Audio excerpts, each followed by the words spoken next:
اعوذ باللہ من الشیطان الرجیم وَإِذْ نَادَى رَبُّكَ مُوسَىٰ أَنِ ائْتِ الْقَوْمَ الظَّالِمِينَ قَوْمَ فِرْعَوْنَ أَلَا يَتَّقُونَ قَالَ رَبِّ إِنِّي أَخَافُ أَن يُكَذِّبُونِ وَيَضِيقُ صَدْرِي وَلَا يَنطَلِقُ لِسَانِي فَأَرْسِلْ إِلَىٰ هَارُونَ وَلَهُمْ عَلَيَّ ذَنبٌ فَأَخَافُ أَن يَقْتُلُونِ قَالَ كَلَّا فَاذْهَبَا بِآيَاتِنَا إِنَّا مَعَكُمْ مُسْتَمِعُونَ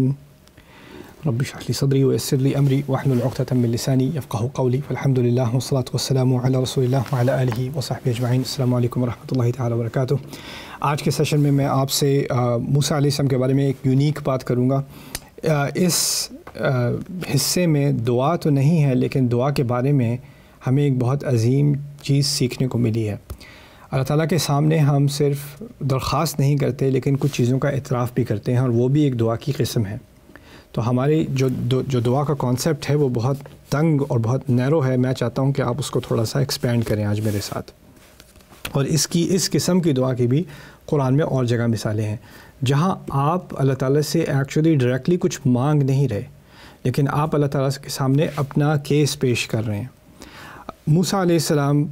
طور پر پہنچے ہیں، اللہ تعالیٰ نے ان سے ہم کلامی کی ہے، اور وہاں پر ایک مختصر سی بات یہاں پر انہوں نے ذکر کیا ہے، وَإِذْ نَادَى رَبُّكَ مُوسَىٰ أَنِ ائْتِ الْقَوْمَ الظَّالِمِينَ۔ یہاں خلاصہ ہے، سورہ طٰہٰ میں اور تفصیل سے بات آئے گی، وہاں کی دعا کا بھی ہم ذکر کریں گے بعد میں انشاءاللہ۔ لیکن یہاں پر سورۃ الشعراء میں جب آپ کے رب نے موسیٰ علیہ السلام کو پکارا اور کہا أَنِ ائْتِ الْقَوْمَ الظَّالِمِينَ کہ جاؤ ظالم قوم کے پاس، قوم فرعون أَلَا يَتَّقُونَ، فرعون کی قوم کیا وہ تقوی کا اہتمام نہیں کرتے، کیا وہ تقوی نہیں کرتے۔ موسیٰ علیہ السلام مصر سے بھاگے ہیں، وہ وہاں پر ہیں وانٹڈ فار مرڈر، اور حکم یہ نہیں ہے کہ ان کو گرفتار کیا جائے اور پھر کورٹ میں لایا جائے اور پھر کیس کیا جائے۔ حکم یہ ہے ان الملأ یأتمرون بک ان لیقتلوک، کہ جو وہاں کے جنرلز ہیں انہوں نے اسکیم بنائی ہوئی ہے کہ آپ کو وہ مار ڈالیں گے، یعنی وہ اریسٹ کرنے کا آرڈر نہیں ہے، شوٹ ٹو کل قسم کا آرڈر ہے۔ پھر وہ وہاں سے بھاگے ہیں، اور اس بات کو کئی سال ہو گئے ہیں۔ اب اللہ تعالیٰ موسیٰ علیہ السلام سے ہم کلام ہے، اور اللہ تعالیٰ موسیٰ علیہ السلام سے کہہ رہے ہیں کہ واپس فرعون کی قوم کے پاس جاؤ، ظالم قوم کے پاس جاؤ۔ ظالم قوم تو کوئی بھی ہو سکتی ہے، لیکن پھر اللہ نے خاص کہہ دیا نہیں، کسی اور قوم کی طرف نہیں بھیج رہا تمہیں، جس قوم سے تم بھاگ کے نکلے ہو انہی کے پاس میں تمہیں واپس بھیج رہا ہوں۔ تو اب یہ اللہ کے رسول ہیں، اور اللہ کے رسولوں کے بارے میں ہم نے تو پڑھا تھا سورۃ البقرہ میں، آمن الرسول بما انزل الیہ من ربہ والمؤمنون کل آمن باللہ وملائکتہ وکتبہ ورسلہ وقالوا لا نفرق بین احد من رسلہ وقالوا سمعنا واطعنا، کہ انبیاء اور اہل ایمان کیا کہتے ہیں؟ ہم نے سنا اور ہم نے مانا۔ تو موسیٰ علیہ السلام نے سنا، اللہ تعالیٰ نے کہا جاؤ واپس مصر میں جاؤ، فرعون کے پاس جاؤ، کیا وہ لوگ تقوی نہیں کرتے؟ اب انہیں جا کے تقوی کی دعوت دو۔ موسیٰ علیہ السلام کا ہماری توقع کیا ہوتی کہ موسیٰ علیہ السلام کو کہنا چاہیے تھا سمعنا واطعنا، میں نے سنا اور ہم نے مانا، میں جا رہا ہوں۔ لیکن انہوں نے کیا کیا؟ انہوں نے اللہ تعالیٰ کے سامنے 5 باتیں رکھیں۔ قال ربی انی اخاف ان یکذبون، کہنے لگے میرے رب مجھے تو ڈر ہے کہ وہ مجھے جھٹلائیں گے، مجھے وہ جھوٹا کہیں گے۔ پہلا خوف، میرے نزدیک پہلا خوف ہونا چاہیے تھا کہ میں قتل کر دیا جاؤں گا، لیکن یہاں اللہ تعالیٰ نے موسیٰ علیہ السلام کا اس سے زیادہ خوف کیا ہے کہ میری رسوائی ہوگی، میرے خلاف جھوٹا الزام لگایا جائے گا، مجھے بدنام کیا جائے گا۔ انسان کی فطرت میں ایک چیز ہے، جانور کے لیے سب سے اہم چیز ہوتی ہے سروائیول، کہ مجھے کوئی اور جانور کھا نہ جائے، مجھے کوئی قتل نہ کر دیا جائے، سروائیول۔ انسان کے لیے عزت اس سے بھی زیادہ چیز پیاری ہے، انسان کے لیے اس کی ڈگنیٹی، یعنی سب کے سامنے مجھے جھوٹا کہا جائے گا، مجھے جھٹلایا جائے گا، اس چیز سے میں بہت ڈرتا ہوں کہ میرے بارے میں ایسے الزام لگائے جائیں گے۔ اسی لیے مریم سلام علیہا کو عزت اتنی پیاری تھی کہ جب ان کا بچہ ہوا ہے تو جب پہلی جو ان کی خواہش تھی وہ کیا تھی؟ یا لیتنی مت قبل ھذا وکنت نسیا منسیا، کاش کہ اس سے پہلے میں مر ہی جاتی، کیونکہ انہیں پتہ ہے جو رسوائی سامنے ہونی ہے، جو الزامات اس قوم نے ان پر لگانے ہیں، اس کا وہ سامنا کیسے کر سکتی ہیں؟ اس سے آسان تو موت ہے۔ تو یہاں پہلی چیز جو ہم نے سیکھی کہ موسیٰ علیہ السلام بھی انسان ہونے کے ناطے ان کو جو عزت ہوتی ہے، بیسک ڈگنیٹی ہوتی ہے انسان کی، وہ اتنی پیاری ہے، اور اس کا چلے جانا یعنی سوسائٹی میں رسوا ہو جانا اتنی خوفناک چیز ہے کہ ایون دو اللہ تعالیٰ نے اس کے باوجود کہ اللہ تعالیٰ نے انہیں براہ راست حکم دیا ہے کہ جاؤ فرعون کے پاس جاؤ، انہوں نے جواب میں کہا مجھے ڈر لگ رہا ہے، مجھے ڈر لگ رہا ہے کہ وہ مجھے جھوٹا بولیں گے۔ تو یہ تو اصل میں ایک طرح سے موسیٰ علیہ السلام نے اللہ تعالیٰ کو بتا دیا کہ آپ جو حکم مجھ سے کروا رہے ہیں اور جس پہ میں عمل کرنے لگا ہوں، اس کے کرنے میں میرے سامنے رکاوٹیں ہیں، اور کچھ رکاوٹیں میری سائیکولوجیکل نفسیاتی رکاوٹیں ہیں، اور میں ان کو آپ کے سامنے رکھ رہا ہوں۔ خوف ان میں سب سے بڑا ہے، اور خوف کہ وہ مجھے جھوٹا بولیں گے۔ اور اگر وہ اس خوف کے بعد ایک نیا مسئلہ بھی ہے کہ جب میرے اوپر اس طرح کی انگزائٹی آئے گی، اس طرح کی سٹریس آئے گی میرے اوپر کہ لوگ مجھ پر ایسے ایسے الزام لگائیں گے اور مجھے جھوٹا کہیں گے، تو ہوگا کیا؟ وَيَضِيقُ صَدْرِي، اور جب ایسا ہوگا تو میرا جو سینہ ہے وہ تنگ ہو جائے گا۔ اور یہ کنسٹرکشن جو ہوتی ہے، جب لوگ انگزائٹی ہوتی ہے، جس کو نروس پینک اٹیک ہوتے ہیں، تو ان کی بریدنگ مشکل ہو جاتی ہے، تو وہ بھی یہی کہہ رہے ہیں کہ میرا سینہ جو ہے وہ تنگ ہو جائے گا، مجھے انگزائٹی ہو جائے گی۔ اور جب ایسا ہوگا وَلَا يَنطَلِقُ لِسَانِي، اور پھر میری زبان نہیں چلتی۔ ان کا ایک سٹٹر تھا، تو اس کی وجہ سے جن لوگوں کا ہوتا ہے سٹٹر پرابلم، اس میں ہوتا یہ ہے کہ جب ان کو سٹریس ہو جائے تو پھر آواز پھر اور نہیں نکلتی، اور رکتے آواز نکلتی ہے۔ تو وہ کہتے ہیں کہ جب ایک دفعہ مجھے پینک ہو جائے تو پھر میری زبان نہیں چل پائے گی۔ آپ مجھے پیغام دینے کے لیے بھیج رہے ہو، لیکن اگر میری پرسنالٹی میں یہ خامی ہے کہ میں اتنا اچھا بول نہیں سکتا، اور جب مجھے کوئی نروسنس ہو جائے، میری زیادہ سٹریسفل سچویشن ہو جائے، تو پھر مجھ سے تو الفاظ نہیں نکلتے میری زبان سے، وَلَا يَنطَلِقُ لِسَانِي، میری زبان چلنے سے روک دیتی ہے۔ فَأَرْسِلْ إِلَىٰ ہارون، تو انہوں نے پھر کہا کہ آپ ہارون کو بھیج دیجئے، یا ہارون کی طرف یہ رسالت بھیج دیجئے، یہ مشن ان کے لیے زیادہ لائق ہے۔ ہوا افصح منی لساناً، وہ ایک اور جگہ کہا ہے کہ وہ مجھ سے بہت اچھا بول لیتے ہیں، وہ مجھ سے زیادہ زبان کے اعتبار سے وہ مجھ سے زیادہ فصیح ہیں۔ یہاں موسیٰ علیہ السلام نے یہ اب 3 باتیں ہو چکی ہیں۔ پہلی بات تھی کہ وہ مجھے جھوٹا کہیں گے، مجھے اس کا خوف ہے۔ دوسری بات تھی کہ میرا سینہ جو ہے وہ ٹائٹ ہو جائے گا، مجھ سے بات نہیں کی جائے گی۔ تیسری بات کہی ہے کہ میری زبان نہیں چلے گی۔ پھر چوتھی بات یہ بھی کہہ دی کہ آپ جو ہیں وہ ہارون کو بھیج دیجئے میری جگہ، میں اس کام کے لائق نہیں ہوں، ہارون کو بھیج دے۔ فارسل الی ہارون وَلَهُمْ عَلَيَّ ذَنْبٌ فَأَخَافُ أَنْ يَقْتُلُونَ، اور ان کے پاس تو ایک میرے خلاف جرم بھی ریکارڈ ہے، تو مجھے ڈر یہ ہے کہ وہ مجھے مار ڈالیں گے۔ تو یہ قتل ہو جانے کا خوف آخر میں انہوں نے ذکر کیا 5 چیزوں میں، 5ویں چیز ہے کہ وہ مجھے مار ڈالیں گے، کیونکہ میرا جو ایک جرم ہے ان کے پاس ابھی بھی ریکارڈ پر ہے، اور اس کی سزائے موت مجھے مل جائے گی۔ یہاں پر میں نے اس سیکشن کے بارے میں آپ سے بات کرنا اس لیے چاہی کہ ہمیں ایک چیز سمجھنی چاہیے اپنے اور اللہ تعالیٰ کے رشتے کے ناطے سے۔ میں نے اللہ تعالیٰ سے جب دعا کرنی ہے، اور اللہ تعالیٰ نے مجھ سے بھی مطالبہ کرنا ہے، اللہ تعالیٰ نے مجھ سے کہنا ہے کہ فلانی چیز جو ہے تمہارے لیے حرام ہے، تم اس کے پاس مت جاؤ، یا فلانا حکم تمہیں کرنا ہے، اس کی تمہیں تکمیل پوری کرنی ہے، تمہیں یہ کرنا ہی کرنا ہے۔ تو ہو سکتا ہے کہ آپ کی زندگی میں کچھ ایسی رکاوٹیں ہیں، ایک تو باہر کی رکاوٹیں ہوتی ہیں، جیسے وہ آخری انہوں نے ذکر کیا، باہر کی رکاوٹ ہے کہ ان کے خلاف ان کے پاس میرا ایک کرائم ہے، میں جاؤں گا تو وہ مجھے مار ڈالیں گے، تو میں دعوت کس کام کی دوں گا۔ لیکن اس سے پہلے جن رکاوٹوں کا انہوں نے ذکر کیا وہ ان کے اندر کی نفسیاتی رکاوٹیں تھیں، کہ ان کو خوف ہے کہ جھوٹا کہا جائے گا، انہیں خوف ہے کہ پھر جب اب سٹریس کی وجہ سے ان کی زبان نہیں چلے گی، ان کے دل میں تنگی آ جائے گی، پھر زبان نہیں چلے گی، ہارون بہتر ہیں اس کام کے لیے۔ یہ ساری چیزیں اندرونی ہیں۔ تو مجھے اللہ تعالیٰ کے سامنے اپنے جو انٹرنل سٹرگلز ہیں، جن چیزوں سے میں پریشان ہوں، ان کو اللہ تعالیٰ کے سامنے مجھے رکھنا ہے، اللہ تعالیٰ کے سامنے اعتراف کرنا ہے کہ یا رب یہ میرے لیے بہت مشکل ہے، اور یہ اس لیے مشکل ہے، یہ میری خامیاں ہیں، یہ چیزیں میرے سامنے آبسٹیکلز ہیں، اور میں ان کو پورا کرنا چاہتا ہوں۔ مجھے ڈر لگتا ہے، اگر میں اللہ تعالیٰ سے پوری طرح کھل کے اعتراف کروں کہ کس چیز سے مجھے ڈر لگتا ہے۔ اور کبھی کبھی ہوتا ہے کہ لوگوں کی باتوں سے آپ کو ڈر لگتا ہے۔ موسیٰ علیہ السلام کو لوگوں کی باتوں سے ڈر لگ رہا تھا یہاں پہ، انی اخاف ان یکذبون، انسانی فطرتی چیز ہے، اس میں کوئی نیچرل چیز نہیں ہے، لیکن اس کا اللہ تعالیٰ سے پوری طرح اعتراف کیا جائے۔ ہم لوگوں سے ایکسپیکٹ کرتے ہیں کہ ایک دفعہ اللہ تعالیٰ نے کہہ دیا تو بس کہہ دیا، بس اب مانو، ہم تو ہیں سمعنا و اطعنا، ہاں ٹھیک ہے وہ اپنی جگہ ہے سمعنا و اطعنا، لیکن یہاں بھی کیا سکھایا جا رہا ہے کہ موسیٰ علیہ السلام نے سمعنا و اطعنا نہیں کہا، پہلے انہوں نے اللہ تعالیٰ کے سامنے اپنا کیس پیش کیا کہ میری یہ کمزوریاں ہیں، میرے یہ خوف ہیں، میری یہ انگزائٹیز ہیں، یہ چیزیں ہیں جو مجھے پریشان کر رہی ہیں، اور یہ چیزیں آپ کے حکم کی تکمیل میں میرے راستے میں کھڑی ہیں، میرے اندر کی کمزوریاں میرے راستے میں کھڑی ہیں، میں ان کو آپ کے سامنے ہی پیش کر سکتا ہوں، اور کس کے سامنے پیش کروں؟ دیکھیں لوگ انڈرسٹینڈنگ نہیں ہوں گے، لوگوں کے سامنے اگر آپ اپنی کمزوریاں رکھیں گے تو لوگ کہیں گے یہ کیا بہانے ہیں سارے یہ، لیکن اللہ تعالیٰ السمیع العلیم ان کے سامنے موسیٰ علیہ السلام نے کھل کے یہ بات رکھ دی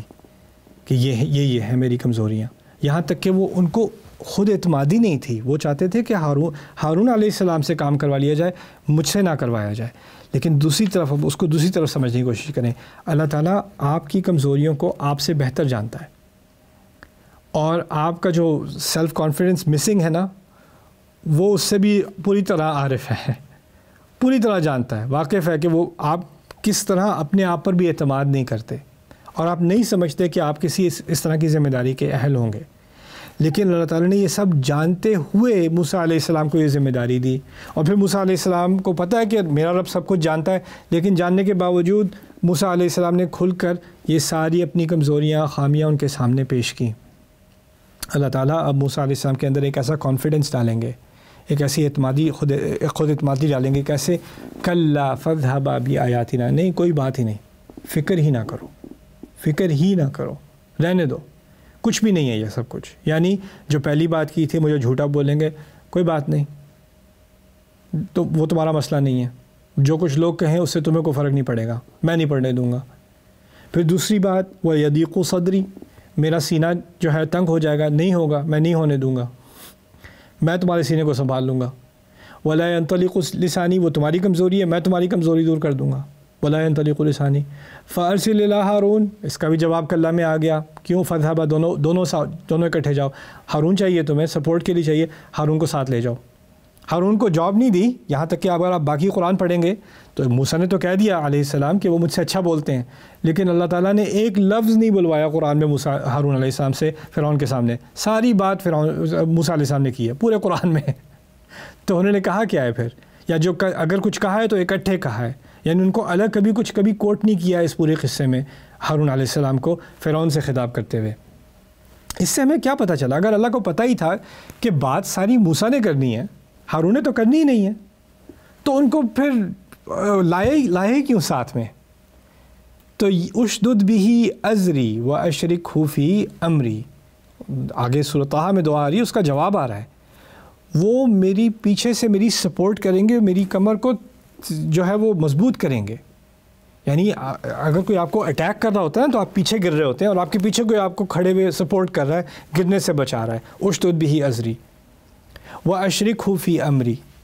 اور پھر اسی طرح وہ میرے مشن میں میرے ساتھ شرکت کریں گے۔ یہ چیز جو ہے یہ بہت اہم ہے کہ ہارون علیہ السلام کا رول، جو سائلنٹ رول ہے ان کا، وہ کیا ہے۔ انسان کو زندگی میں مشکل چیز سامنا کرنے کے لیے کبھی نہ کبھی کسی اور انسان کی سپورٹ کی ضرورت ہوتی ہے۔ ہر ایک کو کسی نہ کسی طرح کا ہارون چاہیے ہوتا ہے اپنی زندگی میں، وہ ہارون ہو سکتا ہے کسی کا بھائی ہو، وہ ہارون ہو سکتے ہیں کسی کی اسپاؤس، جیسے ہمارے نبی صلی اللہ علیہ وسلم کو بھی جب کبھی موقع آتے تھے جب ساری دنیا لگتا تھا ان کے خلاف ہے تو ان کی بیوی ہوتی تھی، ہماری مدر ہوتی تھیں جو ان کی سپورٹ کرتی تھیں، یعنی کوئی نہ کوئی انسان ہوتا ہے جس کی وجہ سے آپ کو حوصلہ ملتا ہے۔ ہو سکتا ہے کہ آپ بہت ہی ایجوکیٹڈ ہوں، آپ لائر ہوں، آپ ڈاکٹر ہوں، آپ پروفیسر ہوں، آپ اپنے آپ کو ایکسپریس کر سکتے ہیں، آپ اپنے آپ کو آپ پریزنٹیشن کر سکتے ہیں، آپ کانفیڈنٹ ہیں، اپنی فیلڈ میں مانے ہوئے ہیں، لیکن ہو سکتا ہے آپ کی فیملی میں ایسی سچویشن ہے کہ آپ نے اپنے ابو سے جا کے کوئی بات کرنی ہے، آپ کی ہمت نہیں بنتی بات کرنے کی، یا اپنے چچا سے آپ نے بات کرنی ہے، وہ بہت زیادتی کر رہے ہیں، آپ نے ان کو کنفرنٹ کرنا ہے، آپ نہیں کر سکتے، آپ کی ہمت نہیں بن رہی بات کرنے کی اکیلے میں، لیکن اگر آپ کے ساتھ ایک اور ہو، اگر خاموش بھی ہو، آپ کے ساتھ کھڑا ہوا ہے، خاموشی سے کھڑا ہوا ہے، تو اس کا ساتھ میں ہونا ہی اتنی ہمت آپ کے اندر ڈال دیتا ہے کہ آپ وہ بات کر سکتے ہیں۔ اور اگر آپ ڈرنے لگیں یا اپنے موقف سے ہٹنے لگیں تو وہ بس آپ کا بازو پکڑ لے، تھوڑا سا آپ کو اسکویز کر دے اور آپ دوبارہ اپنی سینسز میں آ جاؤ گے، اپنی بات کر سکو گے۔ تو یہ جو انہوں نے ہارون علیہ السلام کی یہ درخواست کی ہے نا، اور جو اللہ تعالیٰ نے ان کو دیا ہے، یہ بہت اہم چیز ہے، یہ سائلنٹ سپورٹ ہے، اور یہ ہر انسان کو چاہیے ہوتی ہے کسی نہ کسی طرح دنیا میں۔ اسی لیے اس کے بارے میں اشارے سے جو بات اور جگہ کی ہے اس کو بھی میں یہاں آپ کے سامنے ملا رہا ہوں، اور وہ یہ ہے کئی نسبحک کثیرا ونذکرک کثیرا انک کنت بنا بصیرا۔ جب انہوں نے ہارون کی درخواست کی تو ہارون کی درخواست کے بعد انہوں نے کچھ تفصیل بھی کی ایک اور مقام پر موسیٰ علیہ السلام نے کہ میں کیوں چاہتا ہوں کہ ہارون میرے ساتھ ہو۔ تو انہوں نے کہا یہاں تو کہہ دیا نا کہ دونوں جاؤ گے، تو وہاں اس کے بعد مزید پھر کہا اچھا ہارون دیجئے مجھے، اور اس لیے دیجئے۔ کیوں دیجئے؟ اشدد بھی ازری و اشرکہ فی امری کئی نسبحک کثیرا، تاکہ ہم دونوں آپ کی تسبیح کریں بہت زیادہ۔ اس مشن سے تسبیح کا کیا تعلق ہے؟ تسبیح ہوتی ہے اس چیز کا اعلان کرنا یا اس چیز کی یاد دہانی کرانا ایک دوسرے کو کہ اللہ تعالیٰ ہی سب خامیوں سے پاک ہے۔ اسے تسبیح کہتے ہیں کہ اللہ تعالیٰ میں کوئی کوتاہی نہیں، کوئی خامی نہیں ہے۔ لیکن ہر چیز کی ایک کورلری ہوتی ہے، یعنی اگر میں اپنے تسبیح سے مراد یہ بھی ہے کہ تم پرفیکٹ نہیں ہو، میں پرفیکٹ نہیں ہوں، میں آپ کی کریکشن کر سکتا ہوں، آپ میری کریکشن کر سکتے ہیں، کیونکہ تسبیح پرفیکشن وہ تو صرف اللہ تعالیٰ کے لیے ہے، کمال تو صرف اللہ تعالیٰ کے لیے ہی ہے، ہمارے لیے نہیں ہو سکتا۔ تو وہ میری کریکشن کرے گا، میں اس کی کریکشن کروں گا، میری حوصلہ افزائی کرے گا، میں اس کی حوصلہ افزائی کروں گا۔ اور اسی طرح ہمیں یاد رہے گا کہ ہمیں ہمیشہ کوئی نہ کوئی امپروومنٹ کی ضرورت ہوتی ہے، کیونکہ جو پرفیکشن ہے وہ تو صرف ہمارے رب کے لیے ہی ہے۔ اور اسی طرح ہم اللہ تعالیٰ کی تسبیح کریں گے، وَنَذْكُرَكَ كَثِيرًا، اور ہم آپ کو بہت زیادہ یاد رکھیں گے۔ جب ہمارے ذہن پر کسی کہ فرعون کی انٹیمیڈیشن حاوی ہو جائے گی یا سوسائٹی کا پریشر حاوی ہو جائے گا، تو اس وقت ہم اپنے رب کو یاد کریں گے اور ہمیں ہمت آ جائے گی۔ اور جب میرے اندر اللہ کی یاد کم ہو جائے گی تو وہ میری یاد کو جو ہے وہ ری انفورس کر دے گا، اور اس کی یاد کو میں ری انفورس کر دوں گا، اس کے دل کو میں ری انفورس کر دوں گا۔ ہمیں ایک دوسرے کی ضرورت پڑے گی۔ کئی نسبحک کثیرا ونذکرک کثیرا، ہم کہتے ہیں کہ عجیب سلوگن مارتے ہیں ہم، ایک دفعہ آپ کے پاس اللہ تعالیٰ ہے تو آپ کو کسی اور کی ضرورت نہیں ہے۔ اچھا، آپ کو کسی اور کی ضرورت نہیں ہے؟ موسیٰ علیہ السلام کو کیوں ہارون کی ضرورت ہے؟ پھر رسول صلی اللہ علیہ وسلم کو امہات المؤمنین کی کیوں ضرورت ہے؟ پھر ابو بکر صدیق کی کیوں ضرورت ہے؟ پھر اسی طرح یعقوب علیہ السلام کیوں رو رہے ہیں یوسف کے بغیر؟ شکایت بھی کریں تو کیوں کریں، یا اسفا علی یوسف، یہ تو ہے نا کہ کسی کی ضرورت نہیں تو چھوڑو بس آگے move on with your life. لیکن انسان کو کبھی نہ کبھی کسی نہ کسی پر ایک ایموشنل قسم کی ڈپینڈنس ہوتی ہے، اس میں ایک انہیلتھی قسم کی ڈپینڈنس ہوتی ہے، ایک ہیلتھی قسم کی ہوتی ہے، ایک ضروری قسم کی ہوتی ہے۔ اور آپ ایسی شخصیت آپ کی زندگی میں آئے جس سے آپ کوئی بھی بات کر سکتے ہوں، اور وہ آپ کی کسی بھی مشکل میں آپ کی مدد کر سکتا ہے، وہ آپ کے ساتھ ہے، یا وہ آپ کا اسپاؤس ہے جس کو ہم قرۃ اعین پہلے کہہ چکے ہیں، یا پیرنٹ ہے۔ لیکن ہوتا یہ کہ کبھی کبھار ایسے رشتوں میں ہمیں ایسی تکلیف دی جاتی ہے، یا وہ ایسی بات کی جاتی ہے کہ ان پر سے کانفیڈنس ہٹ جاتا ہے کہ وہ اب ہماری سپورٹ نہیں بن سکتے۔ ہونا تو چاہیے تھا انہیں ہماری سپورٹ، لیکن وہ نہیں بن سکتے۔ تو اللہ تعالیٰ نے اس کے بارے میں اور جگہ کہا ہے، وَالَّذِينَ آمَنُوا وَعَمِلُوا الصَّالِحَاتِ لَنُدْخِلَنَّهُمْ فِي الصَّالِحِينَ، جو لوگ ایمان لے آئے انہوں نے اچھے عمل کیے، ان کو ہم اچھے لوگوں کے اندر ڈال دیں گے۔ یعنی آپ کو ایک نئی کمپنی ملے گی، کہیں نہ کہیں سے آپ کے رزق میں صرف پیسے ہی نہیں ہوتے اور چیزیں نہیں ہوتی، صحت نہیں ہوتی، آپ کے رزق میں ایسے لوگ بھی ہوتے ہیں جو آپ کی زندگی میں وہ رول ادا کریں گے جو ہارون علیہ السلام ادا کر رہے تھے موسیٰ علیہ السلام کے لیے۔ تو اس لیے یہاں پر اس دعا سے اس سارے کلام سے میرا خلاصہ یہ ہے کہ اللہ تعالیٰ سے ہم نے دعا تو کرنی ہے، لیکن دعا کے ساتھ ساتھ ہم نے اپنی جو کمزوریاں ہیں، اپنی رکاوٹیں ہیں، ان کا بھی اعتراف کرنا ہے، یہاں تک کہ کبھی کبھی اللہ کی بات ماننے میں جو چیز ہمارے رستے میں آ رہی ہے اس کا بھی اللہ تعالیٰ سے کھل کے اعتراف کرنا ہے۔ یا اللہ، میں آپ کی نافرمانی کبھی نہیں کرنا چاہتا، لیکن جو آپ کی فرما برداری کرنا چاہتا ہوں، آپ کے حکم کو ماننا چاہتا ہوں، جب کرنے لگتا ہوں تو میرے سامنے یہ مشکلیں، یہ خیالات، یہ جذبات، یہ رکاوٹیں آتی ہیں۔ یا اللہ، ان رکاوٹوں کو میرے لیے آسان کر۔ کلا فاذھبا بآیاتنا، دونوں جاؤ پھر۔ یہ اللہ تعالیٰ کی طرف سے فوراً جواب آ گیا، اور اس سے ہمیں بھی انسپریشن مل گئی کہ ہم اللہ سے بھی کھل کر بات کریں، اور اس طرح کریں کہ جو چیز لوگ سمپتھائز نہیں کر سکتے، لوگ آپ کی بات اگر آپ اپنی کمزوریاں ان کے سامنے رکھو گے تو لوگ نہیں سمجھ سکتے اس کو، اللہ ضرور سمجھے گا۔ تو آپ اللہ سے وہ بات کریں۔ بارک اللہ لی ولکم فی القرآن الحکیم ونفعنی وإیاکم بالآیات والذکر الحکیم۔ السلام علیکم ورحمۃ اللہ وبرکاتہ۔